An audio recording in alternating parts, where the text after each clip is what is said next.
Hi everyone, it's Jerrie Dean of Missing Persons of America. We've got several cases that everybody has been interested in. One of them is, of course, Faye Swetlik. I'm going to tell you how that ended up with the results of the autopsy. I'm also going to go through the Ganon Stauch case a little bit, what's going on with that. I'm going to talk about Tasha Krauss. She is still missing out of the Mennonite community, and I'm going to go over Amy Harding-Perman. I heard some information on the comments on my YouTube channel that I wanted to share with you guys. All right, that's coming up next.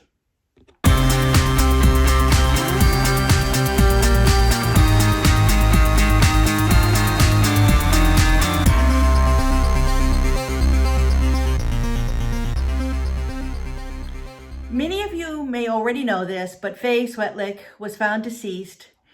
There was an autopsy done, and although they haven't completely let out all the information, the police had a press conference and they said that Faye was, they talked about what led up to Faye being found, which I thought was very interesting.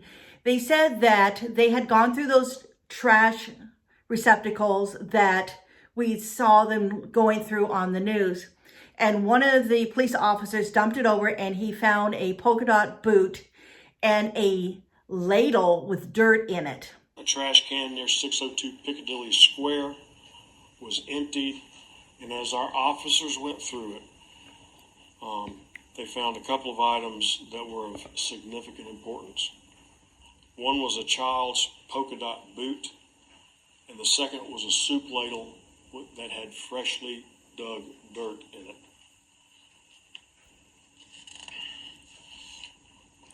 I happened to be on scene at that time, and upon seeing these items, I called for assistance to do an additional and immediate grid search of the areas directly behind Londonderry and Piccadilly Square.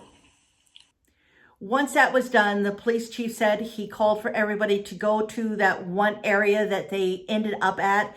Now, how he went from the dirt in the ladle to that area, I don't know. And it's kind of,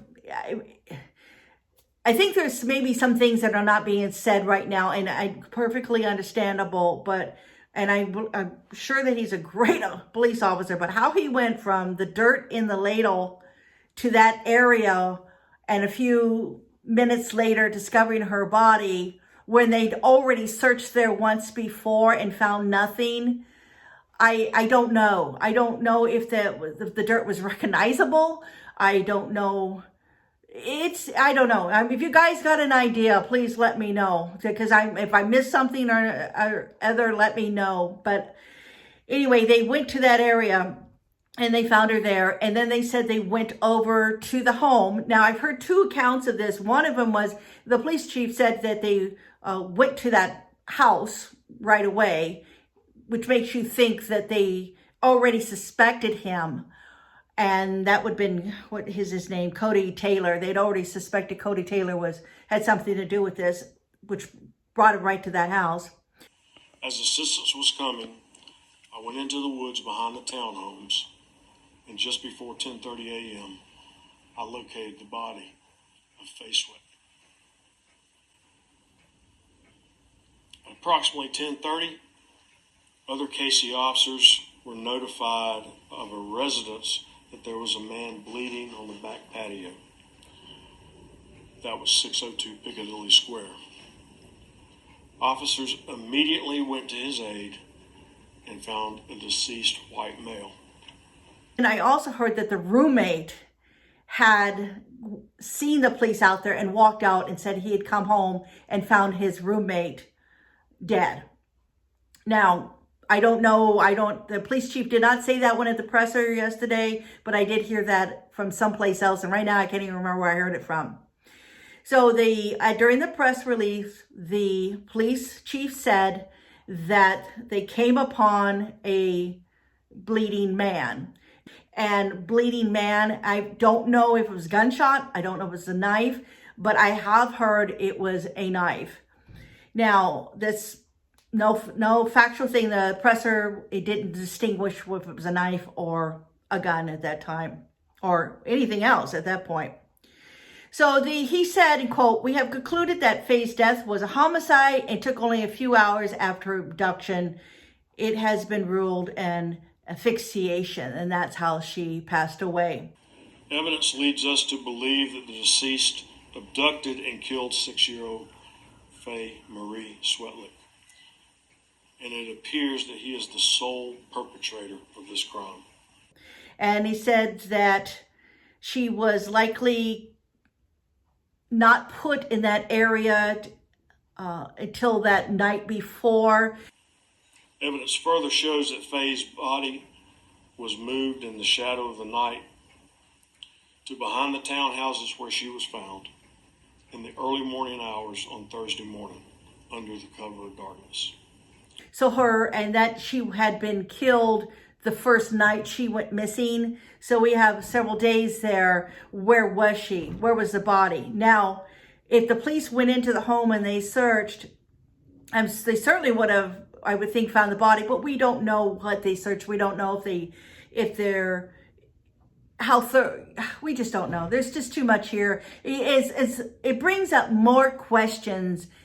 We got answers, but the answers just led to a lot more questions. And I wish I could tell you more and give you specifics, but we just don't know what it is right now. So I don't know. Everybody says that there was really nothing about Cody Taylor that made him seem as though a person that would have done something like this, that he had no previous run-ins with the law. So why this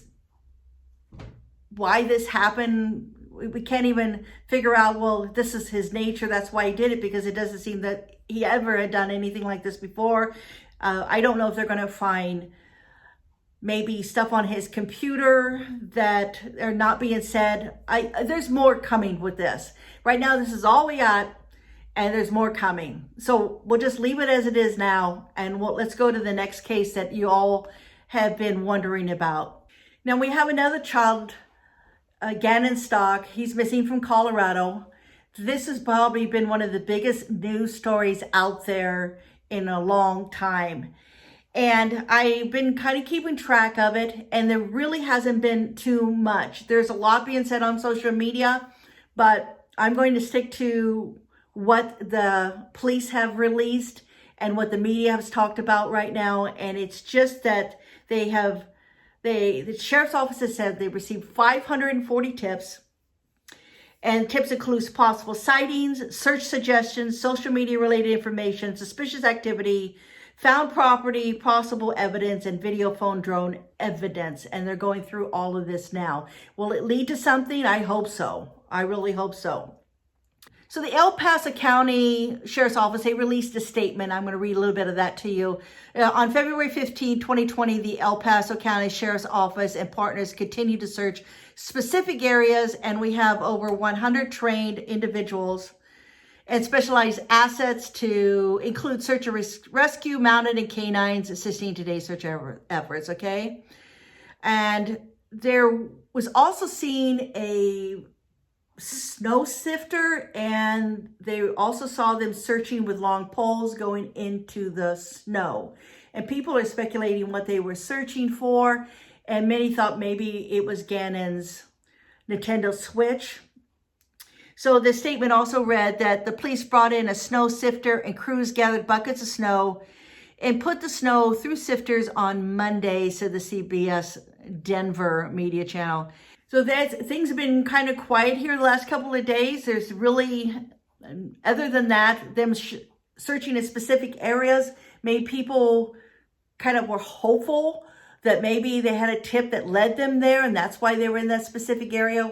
We don't know. But with the 540 tips, I'm sure there are some that come in that seem viable, and they need to check it out. And I think that's what it's all tied to. They'll once they go through this search area and they don't come up with anything, they'll probably go to another tip, and they'll probably go to another area, and they'll just keep doing it until they locate Gannon, and would be wonderful if they could locate him. All right, that is it on the Gannon case. Brought you up to that one, and let's go to the next case.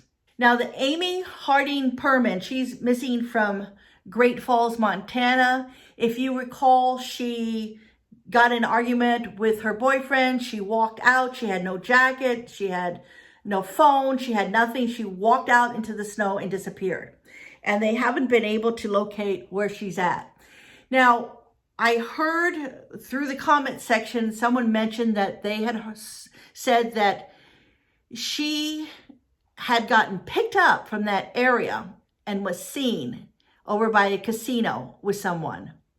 Now, I don't know if that has been followed through and checked. Sometimes there are people that look like other people. There's doppelgangers, and that may not have even been her. I don't know. But that is, as far as that case is concerned, that is all I've heard. That's not even been confirmed by police at all. But I just thought it was interesting because it made you think, is there a possibility she walked out and just jumped into a car and left? Maybe she called before she left and said, I'm done with this relationship. Just jumped in the car and left. I suppose it could be, but you have to think this through. If you're going to leave somebody, why don't you wait till they've gone off to work and then pack your bags and take your belongings with you? I don't know. But that's all that's on Amy Harding at this point. And let's go to the last one, Tasha Krauss. She was missing from the Mennonite community, the Farmington Mennonite Church over there in New Mexico. She was 27 and her car was left at the church and she's gone and nobody knows what happened to her. She is still missing. There's still a lot of social media talking about her. They have been pitching all kinds of different theories. The police have not released anything new in a while now. And the last we have on that is that there is a $50,000 reward for information to her whereabouts. And that's it. So we had some not so good news. And the other three cases, they're just still in a pending status. The police are still looking and trying to find them. And we're hopeful that they will be home soon. So I wanted to give you an update on those cases. And that's it. See you soon.